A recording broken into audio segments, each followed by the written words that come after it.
खेड विधानसभा मतदारसंघातील महाविकास आघाडीचे उमेदवार बाबाजी काळे यांचा जोरदार प्रचार सध्या सुरू आहे। खेड विधानसभा मतदारसंघातील आदिवासी वस्तीवर बाबाजी काळे यांनी मतदारांच्या भेटीगाठी घेतल्या। गावकऱ्यांकडूनही मोठ्या उत्साहात बाबाजी काळे यांचं स्वागत करण्यात आलं। या संदर्भात बाबाजी काळे यांच्याशी बातचीत केली आहे आमचे प्रतिनिधी अमोल धर्माधिकारी यांनी।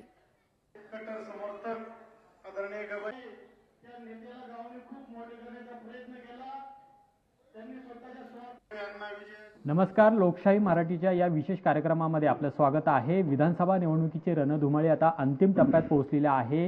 प्रचाराचा उत्साह आपल्याला राज्यभरामध्ये पाहायला मिळतोय। पुणे जिल्ह्यातील खेड विधानसभा मतदारसंघामध्ये सध्या आपण आलेलो आहोत आणि इथं महाविकास आघाडी विरुद्ध महायुती असा हा सामना होतोय। महायुतीकडून दुसरीकडे महाविकास आघाडीकडून उद्धव बाळासाहेब ठाकरे पक्षाकडून बाबाजी काळे यांना निवडणुकीच्या मैदानामध्ये उतरवण्यात आलेला आहे। नुकतीच शरद पवार यांची सुद्धा सभा या खेड विधानसभामध्ये झालेली होती आणि त्यामुळे नेमकं वातावरण काय आहे, बाबाजी काळे यांचा प्रचार नेमका कशा पद्धतीने सुरू आहे, आपण सगळं जाणून घेऊया। आपल्या सोबत स्वतः बाबाजी काळे आहेत।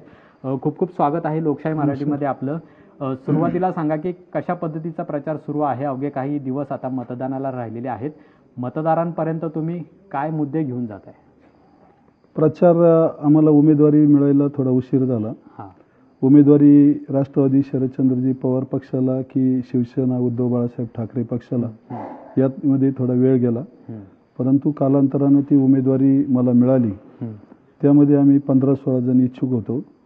त्यामध्ये प्रत्येकाने मनाचा मोठेपणा दाखवून या ठिकाणी आमचे सहकारी मित्र अतुलभाऊ देशमुख असतील, सुधीर मुंगशे असतील आणि इतरही सर्व सहकारी यांनी मनाचा मोठेपणा दाखवला आणि त्यांचं एक म्हणणं होतं की या तालुक्यामध्ये परिवर्तन करायचे, म्हणजे जनतेचं म्हणणं होतं। जनतेच्या मताशी ते सहमत झाले आणि आम्ही 15-16 जण मिळून माझ्यासारख्याला त्यांनी त्या ठिकाणी पाठिंबा दिला आणि आज हे सगळे मंडळी महाविकास आघाडीचे सर्व पक्षाचे पदाधिकारी आणि सर्वपक्षीय मधील सुद्धा अनेक पदाधिकारी त्या ठिकाणी प्रचार यंत्रणेत उतरलेत।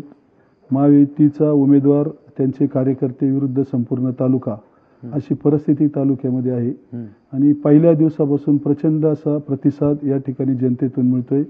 त्यामध्ये युवकांचा मोठा प्रतिसाद आहे, महिलांचा मोठा प्रतिसाद आहे आणि ज्येष्ठ मंडळींचं सुद्धा असं म्हणणं आहे की या ठिकाणी एकाच व्यक्तीला किती दिवस द्यायचं, त्याच्यामुळे त्यांनाही पण नवीन उमेदवार पाहिजे म्हणून खूप मोठा प्रतिसाद त्या ठिकाणी मिळत आहे। मुद्दे कुठले तुमच्या प्रचाराचे? म्हणजे खेड हा ग्रामीण भागातला मतदारसंघ आहे, वाडी वस्त्यांवरती तुम्हाला जावं लागते, आदिवासी भाग मोठ्या प्रमाणात आहे, तर मुद्दे कोणते आहेत तुमच्या प्रचाराचे?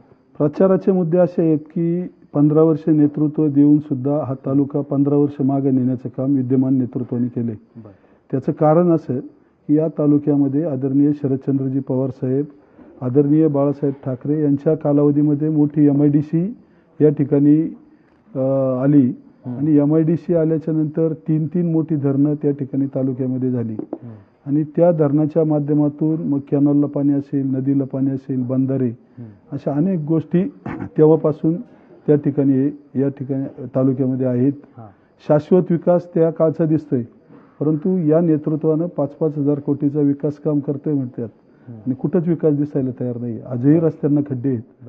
3 मोठी शहरं आहेत, खेड, आळंदी, चाकण, मोठं नागरीकरण झाले, परंतु त्या नागरीकरणाचा कचऱ्याचा प्रश्न मार्गी नाही अजून।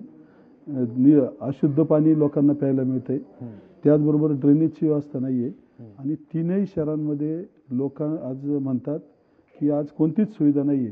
त्यामुळे ते 3 शहरामध्ये सुद्धा नागरीकरणाचे प्रश्न सोडवायला ते अपयशी ठरलेत।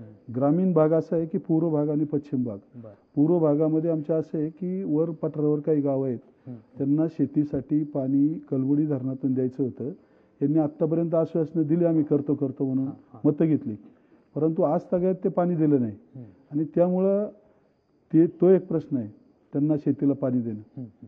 पश्चिम भागामध्ये 3 धरणं आहेत, परंतु फेब्रुवारी, मार्च, एप्रिल, मे मध्ये पाणी खाली येतं आणि मग वर धरण असून सुद्धा त्या लोकांना त्यांच्या गावाजवळ नदी असून सुद्धा प्यायला पाणी नाही, शेतीला पाणी नाही। त्यांची मागणी आहे बुडीत बंधारे व्हावी म्हणून, ते पण या नेतृत्वाला करता आले नाही आणि मग त्या माध्यमातून आदिवासी भाग मोठा आहे या तालुक्यामध्ये, भीमाशंकर देवस्थान आहे आणि मग पर्यटनाच्या माध्यमातून खूप मोठी संधी तालुक्याला आहे, परंतु पर्यटनाच्या संदर्भात 15 वर्षात काहीतरी ठोस काम करायला पाहिजे, ते पण केलं नाही। दुसरा मुद्दा, या तालुक्यामध्ये ऊस लागवड खूप मोठी आहे. इथला ऊस दुसऱ्या 2-3 तालुक्यात कारखान्याला जातो. परंतु या ठिकाणी कारखाना होण्यासाठी या व्यक्तिमत्वानं काही प्रयत्न केले नाही. शेतकऱ्यांसाठी पण काही केलं नाही.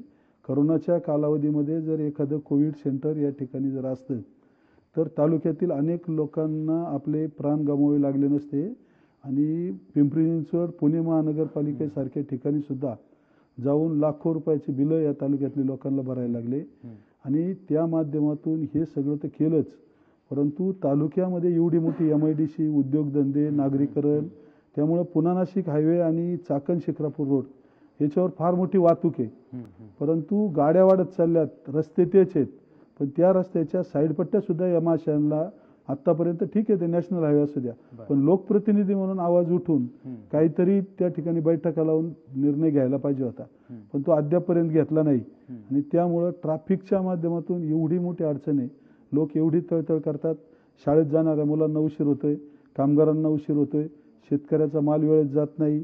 आणि मग इंडस्ट्रीयल उद्योगधंद्यावाले जे मालक आहेत त्यांचं असं म्हणणं आहे की इथं जर आपल्याला एवढा मोठा ट्रॅफिकच्या अडचणीमुळं उद्योगधंद्यावर आणि लोकांवर वेळ, पैसा, डिझेल सगळंच मानसिक त्रास होतोय.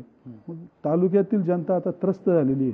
हा प्रश्न सुद्धा त्यांना सोडवता आला नाही. दुसरा मुद्दा की या तालुक्यातील मुलांना उच्च शिक्षित करण्यासाठी अशी एखादी तरी मोठी उच्च अभ्यासिका करायला पाहिजे. तिथं UPSC, MPSCच्या विद्यार्थ्यांना मोठे लेक्चरर किंवा तिथं पुस्तकं असं काहीतरी करायला पाहिजे होतं, पण तालुक्यात एकाही ठिकाणी त्यांना करता आलं नाही. वारकरी संप्रदायाला हा तालुका खूप मोठा मानतो. आळंदीमध्ये माऊलीची समाधी आहे, परंतु त्या माऊलीच्या समाधीत लोक तिथं जाऊन त्या ठिकाणी उन्हाळ्याच्या सुट्टीमध्ये वारकरी शिक्षण घेतात. परंतु तेच शिक्षण जर प्रत्येक शनिवार रविवार ग्रामीण भागामध्ये दिलं तर 2-3 वारकरी भवन उभारून त्या ठिकाणी जी लहान मुलं आहेत शनिवार रविवार देऊन त्यांना जर वारकरी शिक्षण दिलं, संस्कारक्षम शिक्षण दिलं तर आजच्या लोकांची पिढी म्हणजे मुलं आहेत, ती मुलं संस्कारक्षम होतील, म्हणजे नवीन पिढी भरकटली जाणार नाही, ती संस्कारक्षम होऊन चांगल्या दिशेला जाईल. त्यासाठी पण काही काम केलं नाही. विजयाचं गणित कसं असणार आहे आणि तुम्हाला किती खात्री की तुम्ही विजयी व्हाल या संपूर्ण लढाईमध्ये? मी या तालुक्यामध्ये वेगवेगळ्या क्षेत्रातली माणसं आहेत, वारकरी क्षेत्रातली माणसं आहेत.